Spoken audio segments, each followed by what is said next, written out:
Hai, Assalamualaikum warahmatullahi wabarakatuh. Nama saya Eli Rahmayati Pohan, kelas PS3B, NIM 205161018. Di sini saya akan menjelaskan materi komunikasi bisnis tentang apa sih pentingnya komunikasi bisnis dalam menunjang keberhasilan usaha. Yang pertama, sebelum kita mengetahui apa pentingnya komunikasi bisnis dalam menunjang keberhasilan usaha, kita harus tahu dulu apa arti komunikasi bisnis tersebut.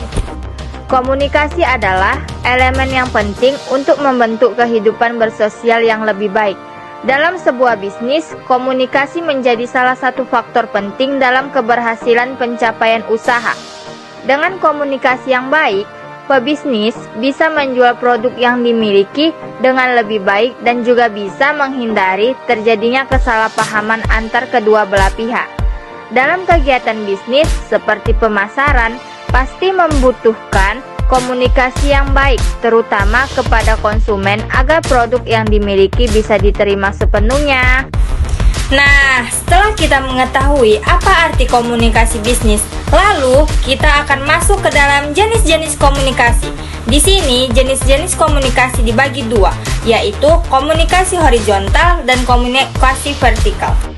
Maksud dari komunikasi bentuk interaksi yang saling mempengaruhi satu sama lain, sengaja atau tidak sengaja, dan terjadi dalam beraneka ragam.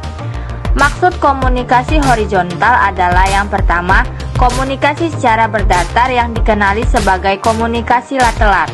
Yang kedua, komunikasi ini berlangsung secara tidak formal. Apa sih fungsi komunikasi horizontal? Yang pertama, memperbaiki penyelarasan tugas. Yang kedua, berusaha ke arah penyelesaian masalah. Yang ketiga, menyebarkan maklumat. Keempat, menjalani hubungan melalui komunikasi.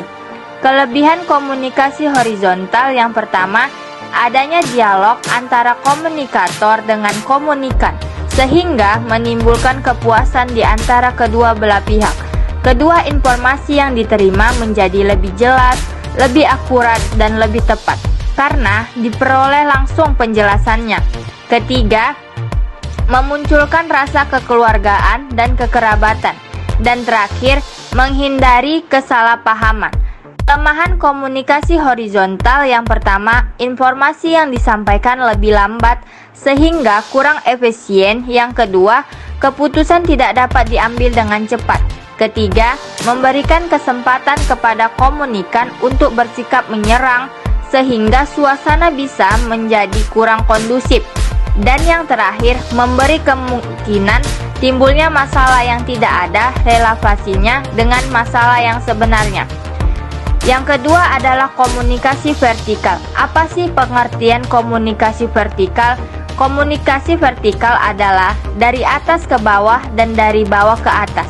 Komunikasi dari atas ke bawah bermaksud komunikasi yang membawa maklumat tugas pada seseorang yang melakukan tugas. Contoh, komunikasi dari atas ke bawah, majikan memberikan arahan kepada pekerja. Komunikasi dari bawah ke atas bermaksud komunikasi dari pihak bawahan kepada pihak atasan. Contoh, komunikasi dari bawah ke atas, pekerja memberitahu masalah kerja, memberi cadangan kepada majikan. Itulah penjelasan dari jenis-jenis komunikasi bisnis untuk keberhasilan usaha. Lalu, setelah itu, kita akan masuk dalam faktor yang mempengaruhi komunikasi bisnis. Ada yang tahu apa faktor mempengaruhi komunikasi bisnis? Berikut saya akan menjelaskan faktor yang mempengaruhi komunikasi bisnis. Faktor yang mempengaruhi komunikasi bisnis yang pertama adalah persepsi. Setiap komunikator atau orang yang berbicara harus mampu melakukan prediksi bahwa apa yang disampaikan akan mudah diterima dengan jelas oleh komunikan atau orang yang mendengarkannya. Yang kedua adalah kredibilitas. Dalam setiap komunikasi, komunikator harus bisa meyakinkan kepada komunikan sehingga terjalin kepercayaan antar keduanya. Yang ketiga adalah kecocokan. Dengan kecocokan, kedua belah pihak akan terjalin hubungan yang lebih baik dan menyenangkan, sehingga saat berkomunikasi menjadi merasa saling percaya dan nyaman. Yang keempat adalah ketepatan. Sebelum berkomunikasi kepada komunikan, komunikator haruslah memiliki kerangka berpikir yang baik agar komunikasi nanti bisa terjalin dengan baik dan bisa disampaikan secara tepat.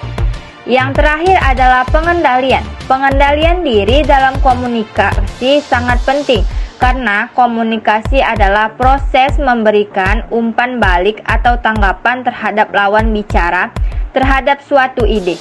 Selain itu, saat komunikasi berlangsung, agar selalu dilakukan pengendalian tentang maksud dan tujuan utama komunikasi bisa tetap terjaga. Nah, ini yang terakhir, ada tujuan komunikasi. Berikut saya akan menjelaskan apa tujuan komunikasi. Tujuan komunikasi bisnis. Dalam setiap komunikasi bisnis yang terjadi pastinya ada tujuan yang akan dicapai. Berikut 3 tujuan utama komunikasi bisnis yang harus kita ketahui, yaitu tujuan yang pertama adalah memberikan informasi. Informasi yang disampaikan adalah informasi yang ada kaitannya dengan bisnis dan disampaikan dengan cara yang benar dan tepat.